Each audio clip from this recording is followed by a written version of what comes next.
we all have a day, we all have an hour, we all have a second where our life's going to end and we're not promised anything. And so if we just sit here and say, one day then I will, Mm-hmm. we're going to be doing that the rest of our lives. I know. Welcome to Cut the Crap with Beth and Matt, the world's #1 no bullshit health and fitness podcast. Are you ready to cut the crap with your diet and exercise, get strong as fuck, and build a healthy relationship with food? Then you've come to the right place. Let's go. If you'd like to support us in the podcast, join our Patreon where you get exclusive content, which consists of monthly workouts you can do at home or at the gym, monthly challenges that are either strength, habit, or mindset based, and access to over 100 plus low-calorie, high-protein, family-friendly meals. These are all designed by a professional chef who is certified in nutrition. These recipes are already in MyFitnessPal for easy fucking tracking. New recipes are also added each week. We believe that fitness is for everyone, so this is our way of getting you started on your health and fitness journey at a price most everyone can afford. So what the fuck are you waiting for? We'll see you in the Patreon. Hey, Joe. Hi. How you doing, man? I'm good. How are you two? Doing great. Yeah, pretty good. So Joe Sheehey, we are excited to chat with you today. So we're just rolling right into recording, man. Let's do it. Mm-hmm. So Joe, you are the CEO of Cured Nutrition, and we would love to know what Cured Nutrition is all about and why you decided to start the Cured Nutrition company in the first place. Yeah, awesome. So Cured, some people would consider us a supplement company. We live in what would be considered the supplement space. But if you were to go to a fitness expo and you were to see the Cured booth, you would see us sticking out like a sore thumb. And there's a very specific reason because we just do things differently at Cured. Yeah. And part of our mission is, one, to change the narrative around alternative healing methods, cannabis, and do it in a way that helps people start to actually change the narrative that they have in their head about specific things like cannabis that has been established over the course of time through propaganda for 100 years, through the DARE program. And so our supplements help humans be humans. Humans struggle with stress. Humans struggle with lack of sleep. And our goal is to help people with the most common problems in a very alternative way. And through doing it in a method of first educating and saying, hey, who is the person that could be a cannabis user? Are they highly respectable? Are they somebody who has high ethics and morals? Can you trust them? Guess what? That's not the Cheech and Chong stoner mentality. And that's not the person sitting on the couch. That's a different person. And so for us, we've really focused on the health and wellness space to help change the narrative. And we envision a future where more people are going to our products than ending the workday and going to alcohol or going to so many of the other destructive things that are so commonplace in our world. And that's our mission. Love it. Brilliant. Love it. You mentioned the alcohol aspect, right? I feel like for some reason that cannabis can be demonized, but alcohol is glorified, right? And one is completely different than the other. Like I don't see anybody driving down the road and getting in an accident, massive, killing themselves with marijuana or cannabis. But what your product is really a mix of CBD, et cetera. It's not like you're getting super high off of it, but it's more relaxing. But there's such a stigma between the two. Do you know where that comes from, or why is marijuana so that's bad? Yeah. Let me have my wine. That's good for me. Go wine o'clock, mommy wine downtown. Yeah. So but then you're a backwards, drug huh? addict, right? If you use cannabis. Yeah. Well, it really started, and it's what I didn't mention in the beginning is I started this company because alcohol almost ended my life. So my cousin died in a car accident from a drunk driver. My uncle died from drinking himself to death. My grandpa died from cancer, ultimately throat cancer from drinking. Oh, wow. And then when I was 21 years old, almost ended my life. I was going to jump off a bridge and I was blacked out one night. I was so depressed. I was using alcohol and other drugs, but I got to this place where I would just black out all the time. And so I almost lost my life from alcohol as well.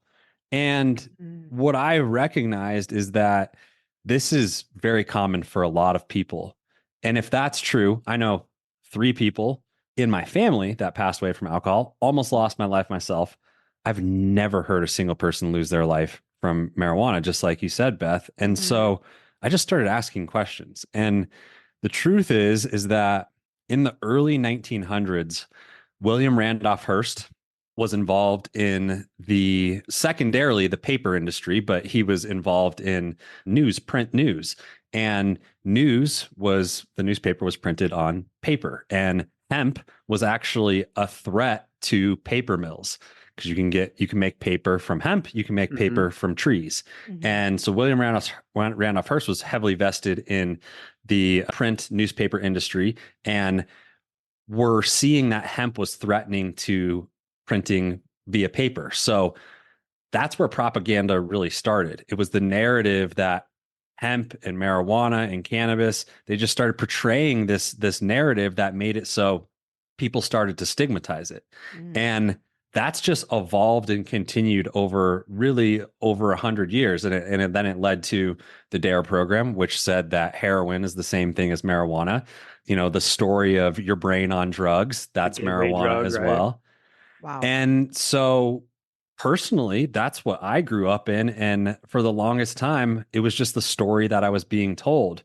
But if you look into history, as far back as 10,000 years ago, there were religions that were using cannabis as basically a sacred plant, as something that they used and considered as a gift from the gods. It was used in ceremonies, and it was used very intentionally for medical purposes. So it's been used for tens of thousands of years, if not tens of thousands of years. But in the recent 150 years, it's been demonized. And it's partially because, one, where I was discussing with William Randolph Hearst and paper industry and newsprint, but also the pharmaceutical industry has seen cannabis as a massive threat. And I think we can all understand why, because there are very few side effects. And we as a company are working to not use it in a way to get you high and escape, but to get you the relief and the calming, and then to show you that it wasn't actually what you thought it was. And it's all dose dependent. So if you do it at very low dosages, you're actually going to get the relief, the calming, the sleep, anything. And so it's a narrative, Beth. It's really just a narrative that continues to compound on itself. And I think that's in such alignment with what you two do, and all of your content is just, there's a lot of BS in the world. Yeah. And a lot of people don't question it. Isn't that crazy? Just, people don't question it. They will just take someone's word for gospel. Yep.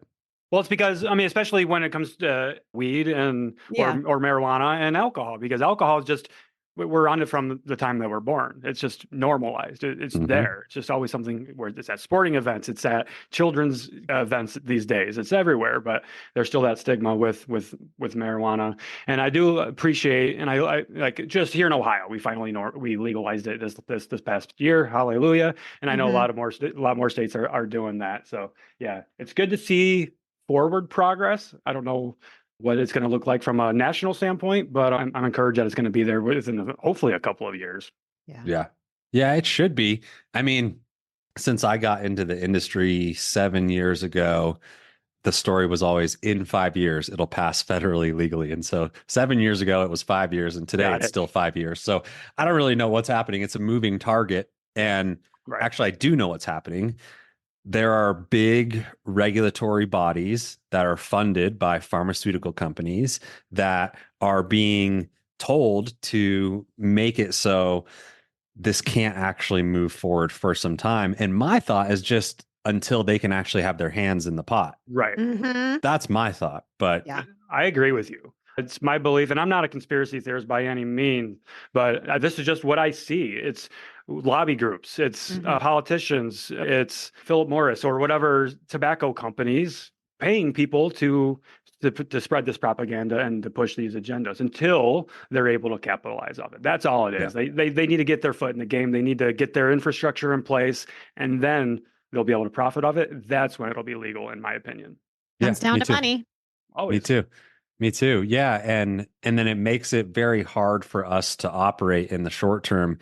And then the other piece of all of this is some of the stigma, some of the narrative is actually true. So if you walk into a dispensary in Colorado or wherever you may be, you walk in and you're met by this bud tender who is the stereotypical stoned, like, dude, like, you need this. This is how you get as high as possible. And so that's not what Cured is. We are Right. 100% trying to change that and make it so that the image of who the person is that can utilize this plant is a very normal human. It could be a mom that just wants to relax at night. It could be a dad that has very stressful work and wants to get home and not go to alcohol, but take a gummy or get a little bit of calming, get a little bit of relief, be a different person with their spouse, be a different person with their kids, and then not have the side effects. Like that's what we're trying to do.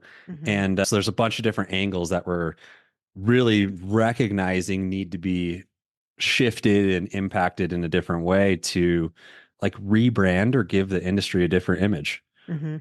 Yeah, totally. And you mentioned gummies there as well.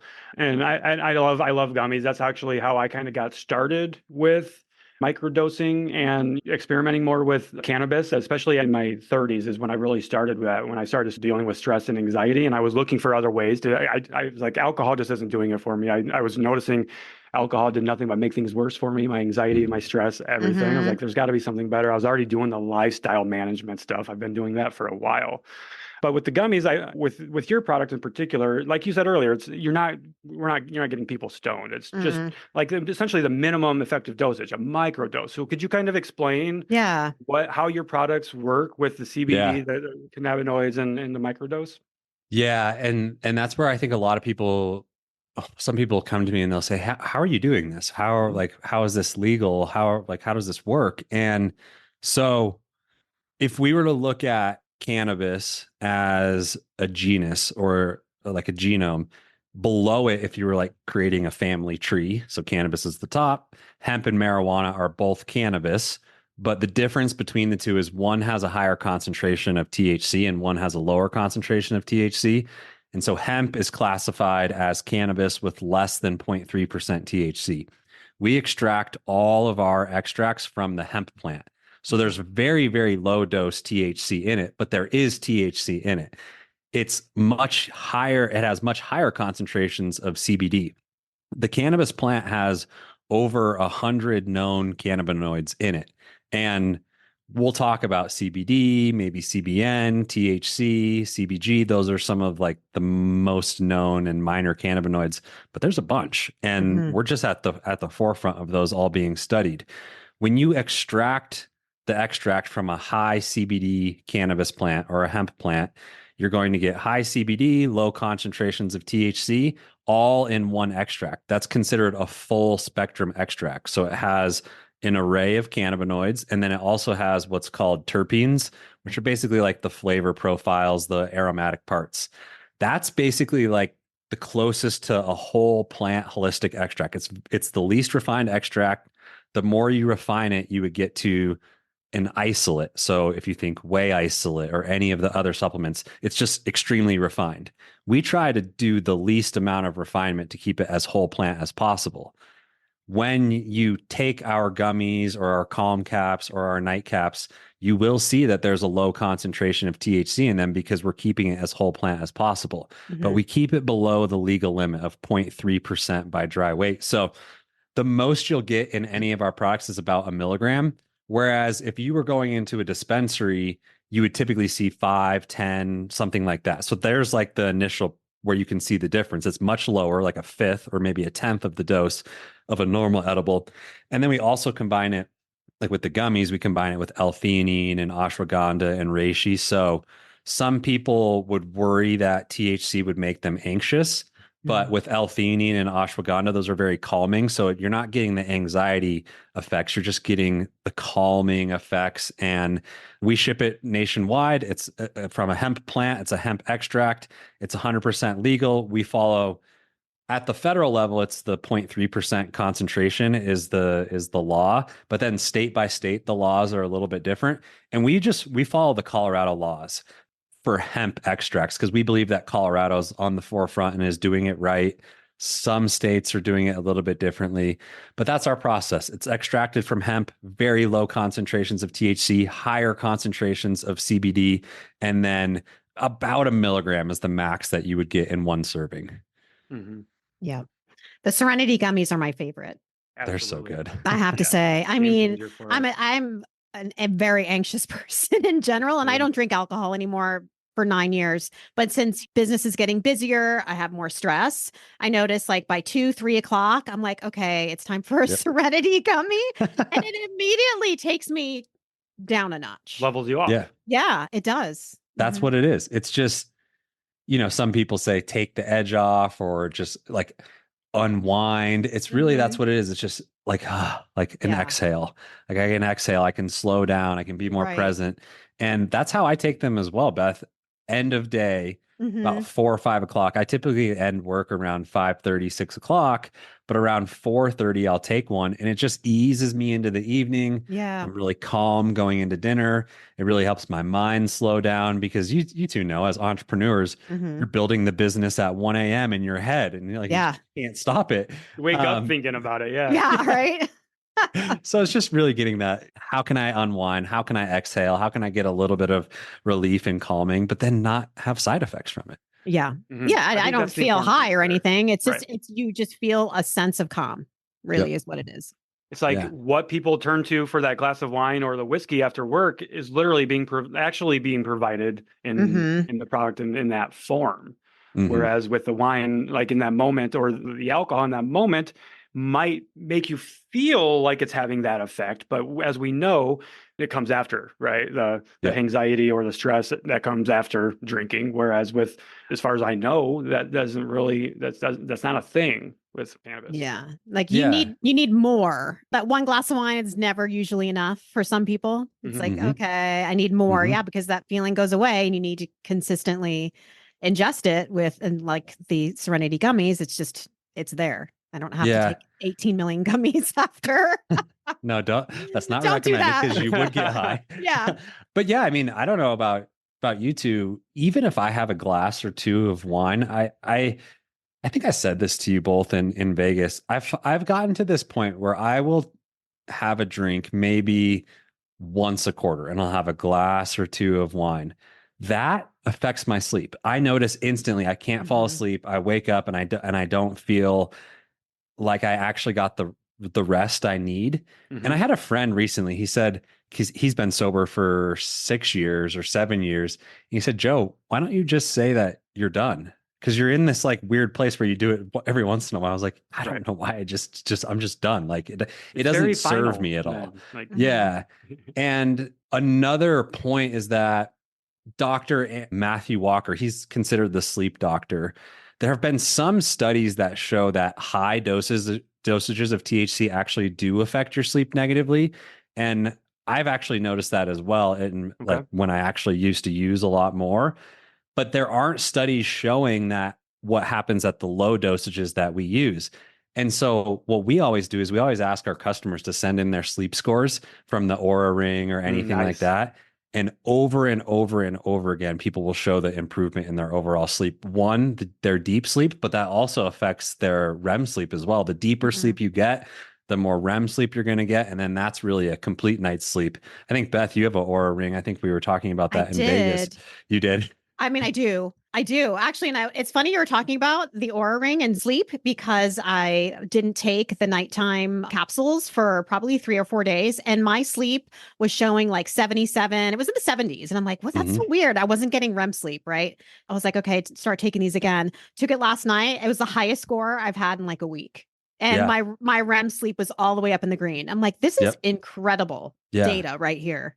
We get that over and over and over.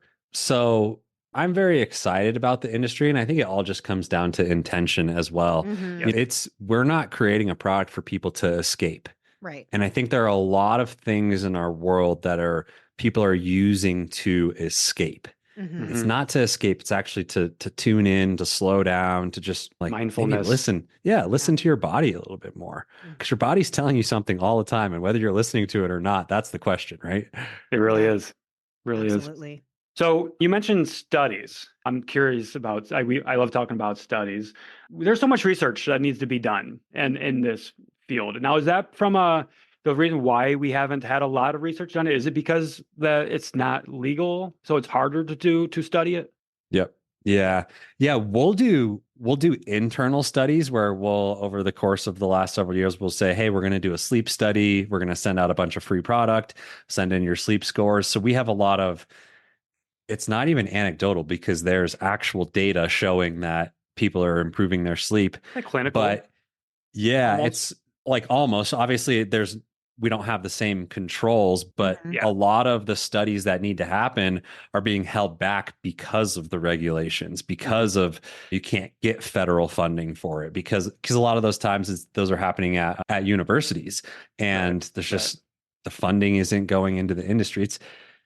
It's a weird world, and it's a little bit of a mess, but that's why we're doing what we're doing to we believe slowly be able to shift this and then be in a place where, as things start to get legalized, as things start to get, they're actually talking, the DEA is talking about descheduling marijuana right now, which that should have happened a long I've been time reading ago. that too. Yeah. But yeah, it's just an interesting world, and I think that the more that we open our minds to just being able to change our minds, like I thought this, and then I thought this. Whoa, like you can do that. And I think that we live in a world where I think people demonize people when they think that they can't change their mind. It's like, you can change your mind. You can get new data. You can have a new experience, and you can change your mind. Maybe go experience it for yourself, and then make a decision for yourself. Right.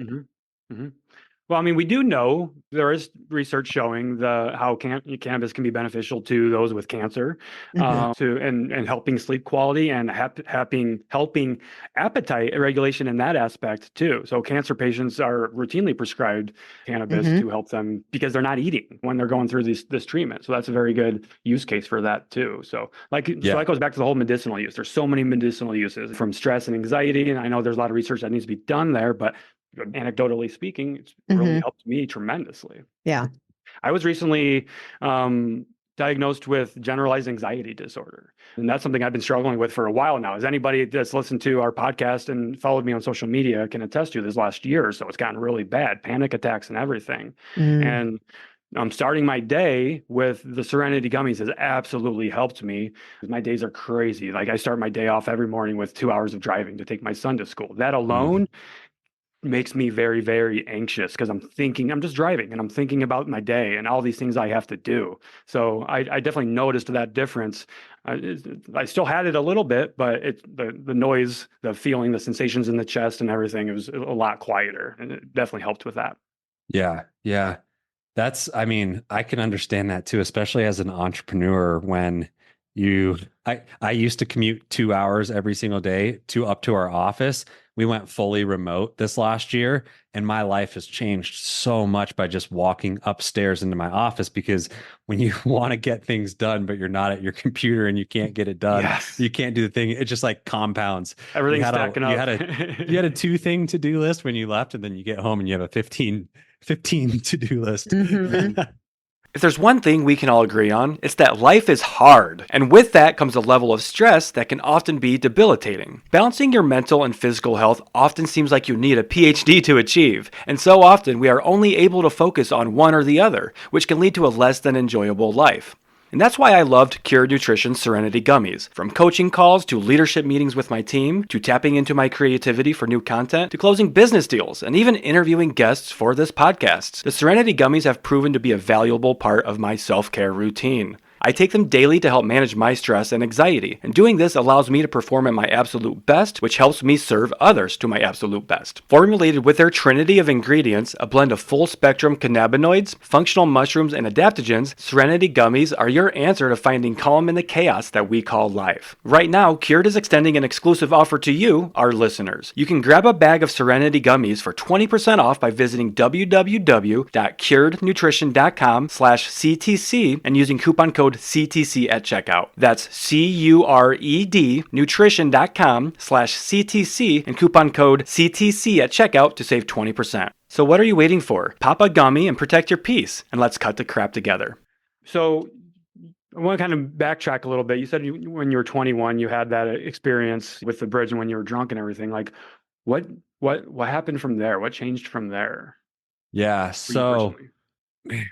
I I explained how alcoholism ran in my family, addiction ran in my family. My mom escaped it.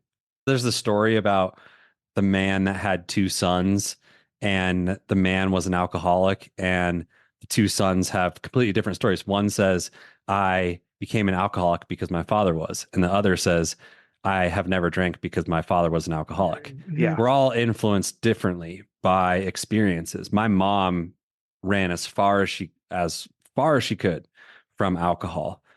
But growing up, my mom had anxiety and depression, and a lot of her experiences that I don't even really know about. But I just remember opening up the cabinets when I was a kid, and I would see orange bottles and white lids, orange bottles and white lids. And I never really questioned it. But then later on in my life, I was just like, that was just the standard approach. You fell off and you were instantly prescribed something. And like, to be honest, when it's done right, it can help a lot of people. So I don't want to say, like, I've said a lot here, but I'm just like not saying that this is an across the board thing. To the right person, it's very helpful. Mm-hmm. But I had this internal question, and I was like, I don't know if this is the only way.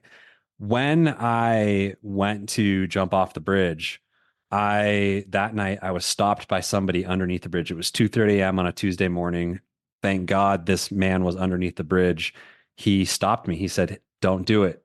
Don't do it. Can I come up there and pull you back over the guardrail?" And I just burst into tears. He climbed up the rocks around the bridge and pulled me back over the guardrail. And I got walked home to my house that night after that time. And I had taken a handful of Xanax when I got home. And my girlfriend at the time stayed awake with me the whole night, just making sure I was breathing. The next day, I was in the hospital under 24-hour surveillance after a suicidal attempt. And my parents were there listening to the whole process. The doctor asked me, we're going to run some tests. Is there anything we're going to find in your system? And I was just listing off a bunch of things. And I saw the life just get sucked out of my parents, because not only did they almost lose their son, they recognized that their son had just completely lost himself. And the weeks and the months afterward, I was going to different psychiatrists and different therapists, and I was getting prescribed all sorts of different things after having already been prescribed anti-anxiety medications. And I kept drinking, so I was still making terrible life decisions. But it just got worse. I just got more depressed and still had suicidal ideation. And I was like, there's got to be a different way. I just became very resistant. I'd had that experience, had seen the pill bottles growing up, had questioned it.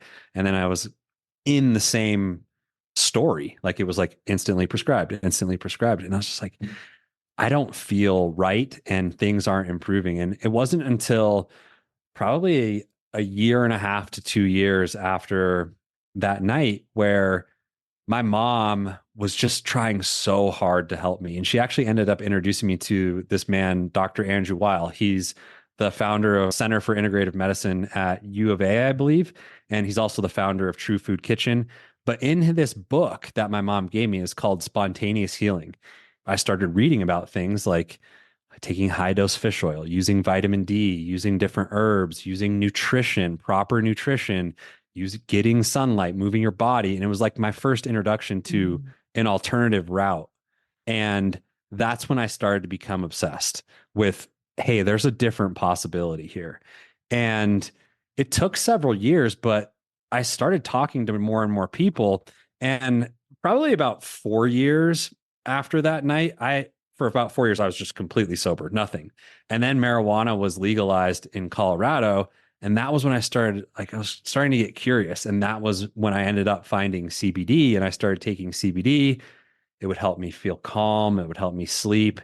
And I just got to this point where I was clicking away in corporate America, sitting at my desk, living the Thoreau quote, most men live lives of quiet desperation. I was 27 years old, working for Lockheed Martin. I was an aerospace engineer. I'd worked so hard to get there, but I would look around and I would see my colleagues 45, 50, whatever. And I was like, a lot of them don't seem happy. And I just started questioning. I was like, is this my path? Mm-hmm. And at the same time, I was in the bodybuilding world, the online fitness world. And so was starting to get this itch of wanting to be an entrepreneur. And one day my boss just completely belittled me in front of a bunch of people. And I had just gotten to this point where I was like already not wanting to be there. And my boss basically gave me a permission slip. I was like, I'm done. I'm out of here. And I was seeing another therapist at the time, and I was telling him the story about where I was in life, what I wanted to do, how I felt trapped in all of these areas. And he goes, Joe, can you please just stop there? We're talking in circles, and I've noticed something in what you're sharing with me that I want to reflect back to you. I was like, what are you talking about? And he reaches to the desk and he pulled out a business card and he wrote something on it and he handed it to me. He said, Joe, I'm going to give this to you. And I don't think you're going to come back as a client, but you just need to give this to yourself. And I flipped the card over and he had just written permission on it. And he goes, Joe, you're waiting for permission from everybody in the outside world to go make a decision that you want to make, but nobody's going to give it to you besides yourself. And that night I ended up leaving his office. I went at 9 p.m., put in my letter of resignation. I woke up the next day and I had this idea because I had heard people in the fitness industry had interest. I was interested in alternative supplements, whatever you want to call it, and woke up the next morning, no job, about a month and a half worth of savings and an idea. And that was in September 2017. And now 7 years later, Cured is the company that I've been working on for the last 7 years. And it's really just been purpose driven. Like there's a whole purpose behind it. It's partly my story, but partly just, I think so many people are interested in another option. Mm-hmm. And so this world is just continuing to evolve and more people are raising their hand. But that day with my therapist has really shifted how I've looked at life completely. Whenever we want something in our life, at the end of the day, it comes down to whether we want to give it to ourselves or not. And so many of us live our lives just waiting for the outside world to give us permission. Yeah.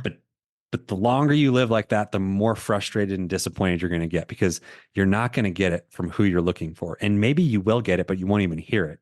It has to come from yourself. Mm-hmm. And I think that when you step into the world of entrepreneurship and building a business and learning this whole thing while you're doing it, you really have to start to trust yourself more. You really have to listen to your intuition. You really have to ask yourself, what is it that I really want every single day? And that for me has been the course of life and building my business and building connections is what do I want? How do I want to help people? And why do I want to help people? And I just continue to ask myself that over and over. And there's not a lot of like answers for life and what we're supposed to do with it. But I think if we're following a why and we can recognize that there's a tangible impact on other people, live a life of service, then you can actually feel it. And that to me has been really helpful in the difficult times because business is really hard. But when you get that feedback, you see the results, you see how you're helping people, it helps. Yeah. It helps ease the difficulty. It helps keep you going. It helps keep you motivated. Yeah. What an incredible story. Honestly, like it was giving me shivers. It kind of reminds me of myself in a way, a little bit, that you're always one decision away from a totally different life. You know what I mean? Like for me, it was driving drunk with my kids in the car. I could have killed somebody. And so I decided the next day to walk in an AA meeting, which was the hardest thing to do. Like I've been thinking about it for years, but it's like, there's that one thing, like you would know if you don't do it, that it can go another route. Like for you, it's like, you just needed to make that decision, quit that fucking job and follow your passion. Yeah. And look where you are now. It's incredible. And like purpose is a driver. Yeah. I tell this to people all the time. And for the longest time, with my wife, most of business and people that have followed me on social media and a lot of times on podcasts, I'll tell my story. And at one point, my wife and I were talking. It's like, should I just at some point stop telling this story? Like, is this something that I'm just going to continue to tell over and over? And I was reading this book by Dr. Benjamin Hardy. And in the book, I had read it before and I had folded this page and I got to this page again and I folded it. I was like, why did I fold this page? What was I marking?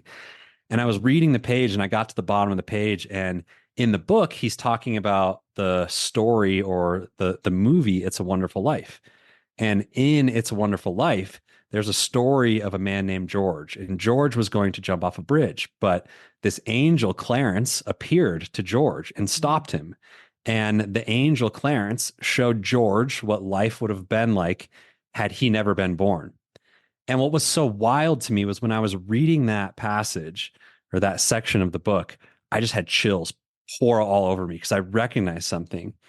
And I told you both that this man, Ben, was sitting underneath the bridge that night. What was he doing at 2:30 a.m. on a Tuesday morning, sitting underneath the bridge? And I started questioning more. I was like, I wonder if Ben has ever seen the movie It's a Wonderful Life. I wonder if in that moment he recognized it was his opportunity to be Clarence to George, like be Clarence to me. And I started questioning more and more. I was like, what was Ben doing underneath the bridge that night? And I actually know because I ended up meeting Ben afterwards, days after that night, because when he pulled me over the bridge, he took my phone, put his number in my phone, texted himself, and days later he texted me and said, "Hey Joe, how's the world today?" And when he said, "How's the world today?" and I remembered that text, I was like, that was literally Clarence to George. But what was even more powerful about all of this was what he was doing. Ben was sitting underneath the bridge that night at 2:30 a.m. on a Tuesday morning, writing poetry. He was getting inspiration for a poem that he was writing to be presented weeks later.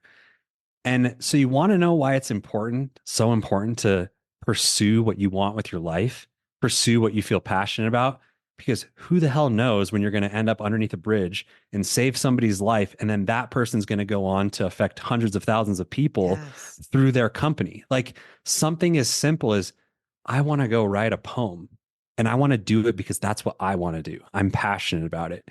And he didn't know that he was going to go sit underneath that bridge and then save my life and then have the effect that I did on a bunch of people through Cured. And it's just, we have to listen to those whispers. Yeah. When we don't listen to those whispers, we're ignoring our true essence, like our core, our soul. And so I've been telling that story more because Ben simply said, yeah, this is what I want. I want to do this. I want to write poetry. And something so small that so many people may laugh at, but you just don't know the impact that you'll have by just saying yes to yourself and something that you want in your life. Yeah. The ripple effect, like we don't know. We just simply don't know. So that's incredibly powerful. I'm a firm believer. And this is something I've really changed my mind on these last couple of years is like spirituality and stuff. And like, I'm a firm believer that the universe is always sending you signs and always putting things and people in your life. It's just up to us to listen, to see those signs, to listen to the message that the universe is giving us. I strongly believe that. And that's how it sounds like you and Ben were put, your paths were supposed to cross that night. Absolutely. Right. Yeah. I think we complicate what our purpose is. It can be so simple. It can be so simple. It can be literally go make people feel something by writing a poem. That ripple effect can be so far. You saying, hey, I need to go step into this AA meeting. You didn't know back then the life that you would have now, the business that you would have now, but that's where it all started, right? Yeah. And it's just a little ping, a little recognition, and we just have to listen to ourselves. Yeah. And not be afraid of doing something really fucking scary. You know, that's usually where the magic happens. And you don't even know the end result, but you just know you have to take that step forward because your life depends on it. Yeah. And other people. And other people's lives. And you just don't know. You just don't know. And so there's an urgency to it. Because at the end of the day, we all have a day, we all have an hour, we all have a second where our life's going to end and we're not promised anything. And so if we just sit here and say, one day then I will, we're going to be doing that the rest of our lives. I know. But it's hard. It's scary, like you said, Beth, because there's the unknown. I actually have been mentoring more entrepreneurs over the last several years, just because into my third year business, my business was almost like gone. I didn't know how to run a business in the beginning. And one thing that I recognize is that a lot of us, and this is true for anybody, probably in just physical transformation, like transforming our body, what we try to do is we try to project into the future and try to think about, could we be the person that handles those situations, like the what ifs and everything that we think is going to come up? But we're trying to project into the future, and we don't know what we're going to know when we're actually in that situation and when we're actually going to have to respond to those new difficulties. And so much of us are living our lives thinking that we're not capable of making the hard decision because we think that if it goes wrong, that we won't be able to handle or be capable of handling whatever that situation is in the future. But guess what? We don't know what we're capable of yet because we haven't yet tested ourselves. Yeah. And so when we're trying to project into the future and think if we're capable of doing these things, you haven't met that version of yourself. And I always tell entrepreneurs this, like, that's really scary, right? Like, I can't tell you if you're going to be like exactly what you need to do. But what I can tell you is the person that you are now is not as capable as the person as you will be in the future, because you expose yourself to more difficulty. You expose yourself to more discomfort. So many successful people say it's about the journey, and I've actually come to believe that that's true, but I don't think the journey or an adventure starts unless you get uncomfortable. How could it be considered an adventure or a journey if you're just comfortable? Like, that's not a journey to me. Yeah. So No thrill there. There's no excitement. Yeah. Challenges. Right. Yeah. yeah.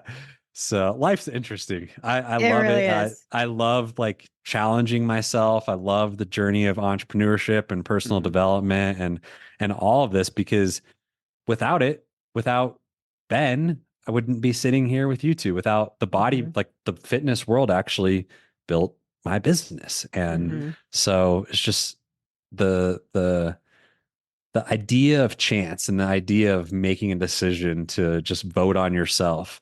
I mean, for you, both of you, where you're helping people in their transformation, when somebody invests in their self, what they're doing is they're voting for themselves. They're voting for that future version of themselves. They're saying that, yes, I value who I can become more than the feeling of how scary it is to invest $500, $1,000, whatever it may be. Like, I trust that that future can be real for me. I know that this discomfort will shuttle me into that future. But it's really hard to think from that perspective until you've done it a couple of times. But once you've done it a couple of times, then you start doing it more and more frequently, and it gets scarier and scarier. But you just keep going, yeah, I'm going to do it. The 'cause I'll hard figure it stuff out. gets harder and harder. Yeah. It's like, okay, throw Yeah. something else at me. I can do it. Yeah. You know? How hard can we get here?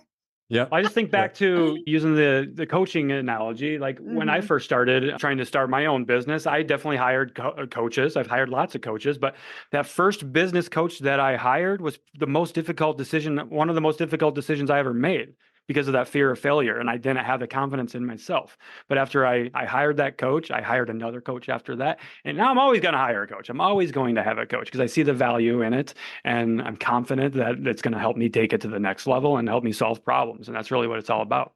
Yeah. Because we don't know what we don't know. We can't see what we haven't experienced. And a lot of times somebody that's just maybe a couple steps further down the road can help, like watch out for that, like step over that crack and just do that. Whether you want to listen to me or not, you're going to figure it out. So here's an opportunity. Yeah. So, yeah. It's the fear of failure too, for a lot of people. It's like, I just don't want to fail, but actually I want to fail, right? Because I think failing, you learn from that experience. That's what I take it as. Okay, how can I be better then?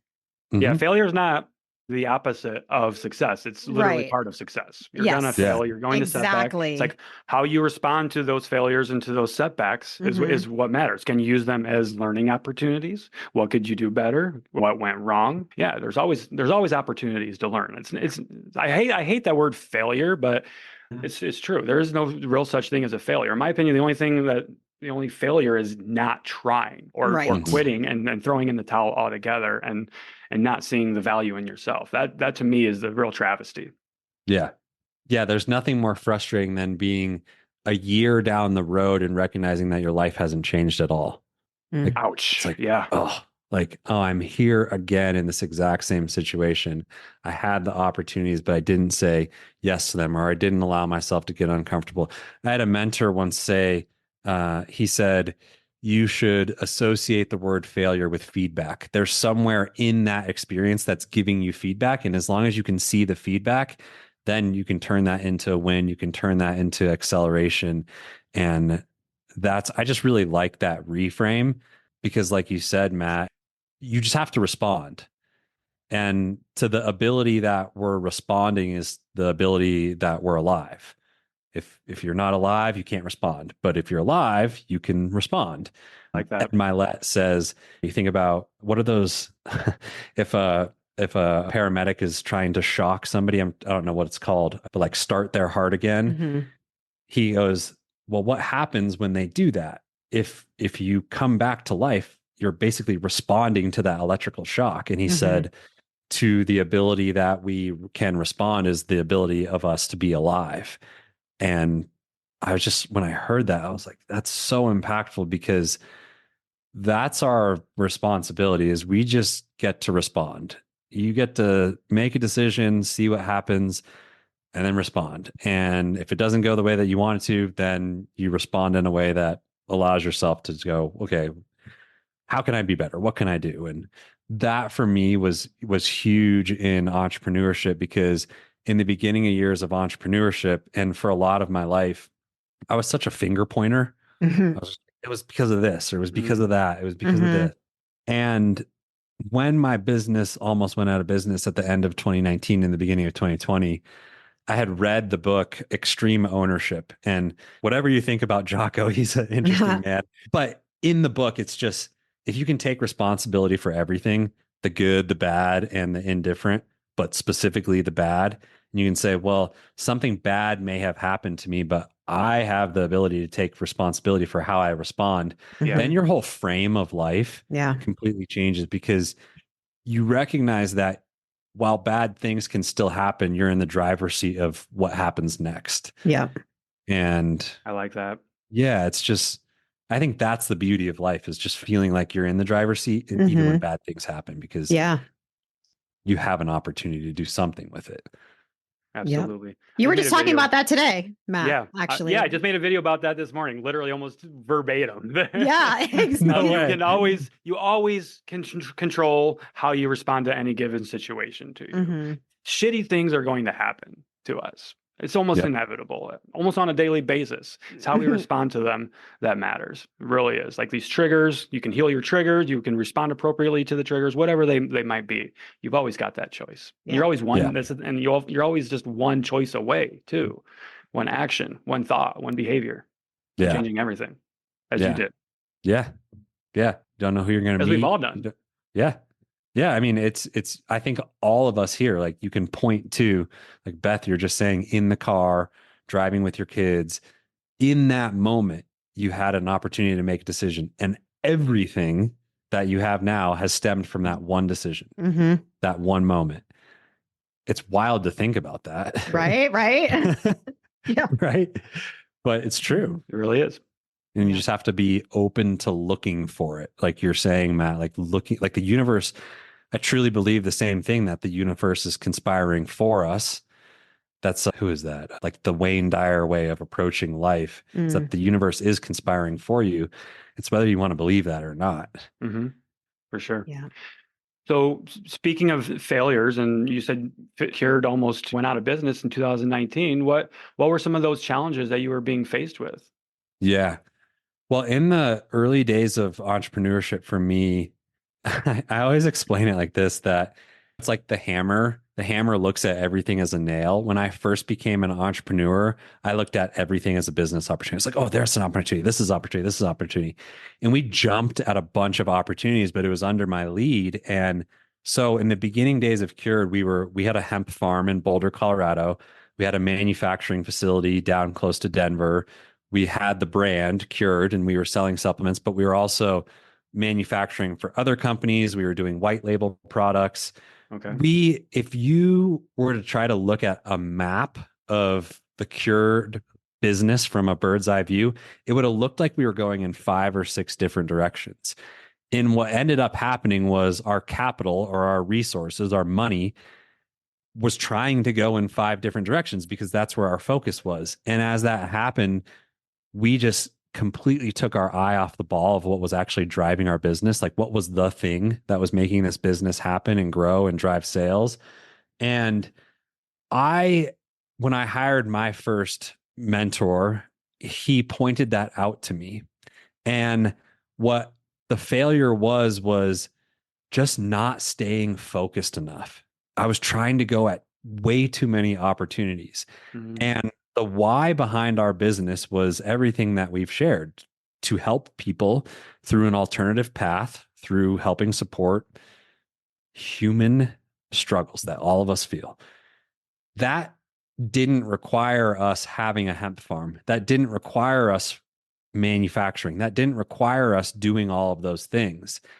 And so in business, you have to really figure out why you're doing what you're doing and making sure that you're making decisions through that lens. Why we were approaching all of those other opportunities was because we just saw them as opportunities, but it wasn't actually pushing our mission forward. It wasn't pushing the true purpose of helping people forward. The brand Cured and the supplements and the marketing and our messaging and our education does that. But all the other things, we could have just had partnerships for those. And that's what we do now, is we have partnerships for all those. But for me as an early entrepreneur, I just wasn't focused enough. I think that a lot of entrepreneurs experience this. A lot of just people do. It's the bright, shiny object syndrome. It's like, I was just going to go there. That's exciting. That's exciting. Yeah. And I did that big time in the early years. And it was like the inch deep, mile wide focus versus inch wide, mile deep focus. Now we're just so focused in one area. And in my early years, I was not at all. It's like you're trying to do everything yourself. Like, I'm going to do this, I'm going to do that, and that. It's like, okay, now, no, you can delegate. It's like, no, let's hire out for this, let's hire out for that. And yeah, I feel you. It's like when I started my own online coaching business. It's either I take 100 clients on myself, or I actually relinquish my control and hire an assistant coach to start, or it's like sink or fucking swim. Yep. And we see the same thing. Don't know those things. Right. We see that business analogy too can be used for our listeners too, with their own health and wellness, the shiny object syndromes. Like, yes. And this is what we are always telling people, like, focus on the basics, these foundational things, get brutally good with them, really brutally consistent with them. That's going to be the change that you're looking for right there. It's not in X diet or X fat loss supplement or whatever they're trying this month. It's the basic shit that they need to be doing. And it's just like you being hyper focused. Really focused on what your mission was. And it's like, are the actions meeting the goals? Your actions weren't necessarily meeting your goals for the business at that time. Once you got really crystal fucking clear on it, it all kind of started aligning.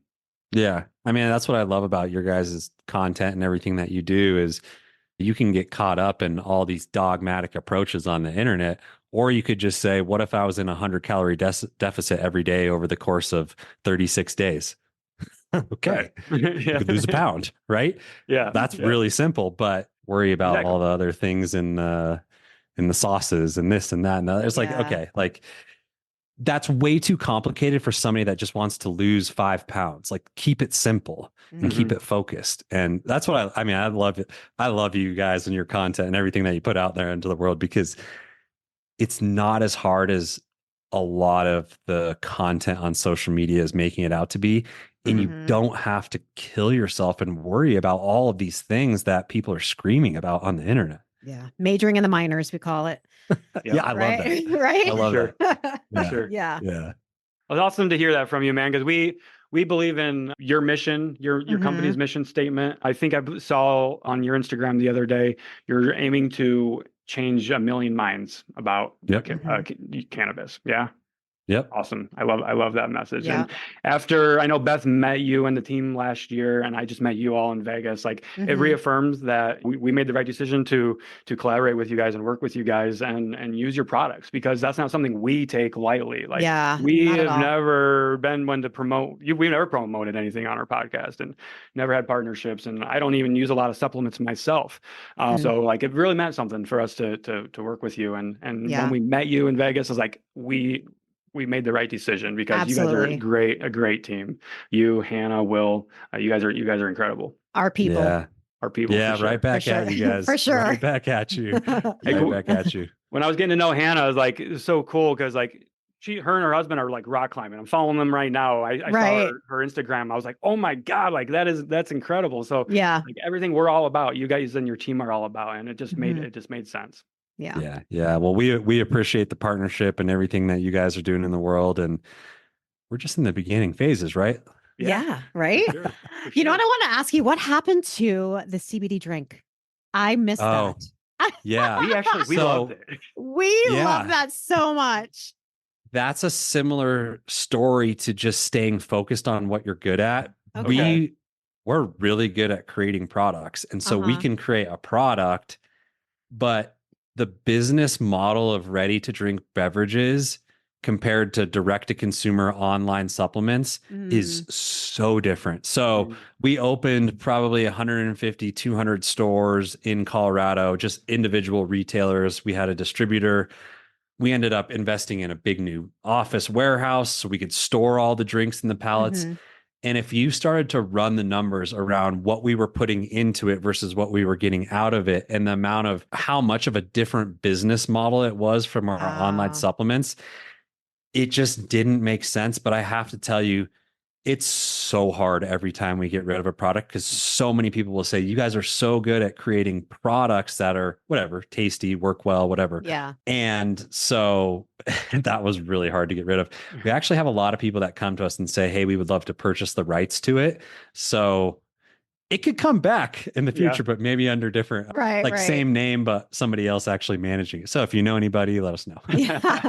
Anybody listening has some capital. Yeah.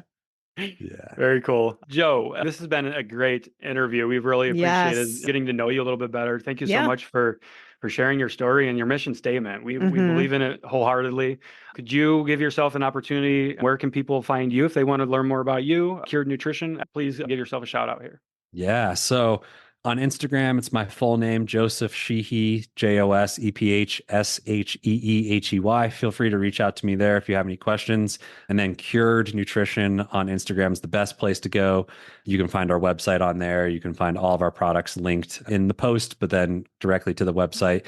And we have a podcast called The Cured Collective that has a bunch of information on it for the products. But Instagram's probably the best hub to find everything from Cured. And my team is always online, happy to answer questions, reach out to them at any time.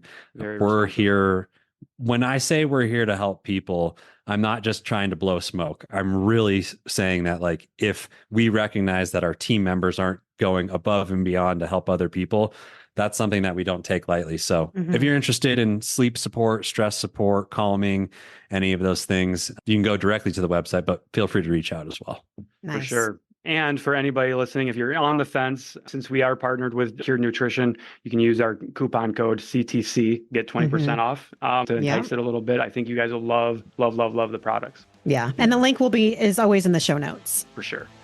Beautiful. All right, Joe, thank you so much for your time today, man. It's been great. Thank you. Yeah. Thank you for having me. Appreciate you too.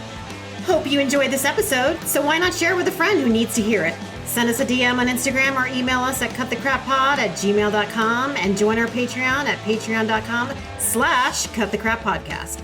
As always, we appreciate you and thanks for being here.